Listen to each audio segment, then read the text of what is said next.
Hello and welcome to another quick refresher of your 8 privacy promises. I'm your privacy guy, and in this video we're looking at Promise 2, Inventory. We know what we do with personal information. Here's a scenario to get you thinking. Your doctor's trialing some new software which reminds patients about their appointments. You think that's a great idea and hand over your number. In the end, the doctor doesn't go ahead with buying the software. Then, a few months later, you start getting random messages late at night. The messages suggest the sender knows your medical history. How does that make you feel? Something similar could easily happen in your work life. How? Well, let's say your company's asked to trial some new calendar software to help with diary management.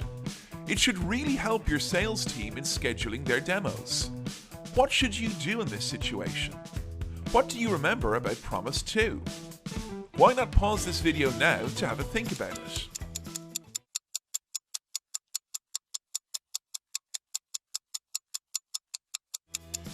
To keep Promise 2, you should have an up-to-date inventory of what data you're processing, why you're processing it, and how you're processing it.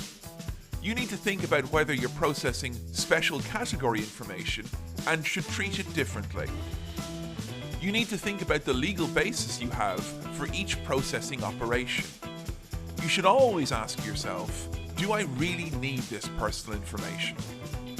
And what am I allowed to use it for? Also, how will I keep it accurate and up to date? If you do decide to use the calendar software, then you should speak to a privacy champion about the need to update the inventory. Check you've got a legal basis for using it and how that's affected by the special category information you'll be processing. Work out how to keep the personal information accurate and up to date. Decide how you'll minimize the amount of personal information collected and how long you'll keep it. Finally, decide what you'll do with it when you no longer need it. Keeping an accurate and up-to-date inventory is really important. Without an accurate inventory, you can't keep your other privacy promises. In particular, you won't be able to tell your staff how you're using their personal information, which is what you'll have to do now. How will you tell them that this calendar software will be used in a way that respects their privacy? Can you?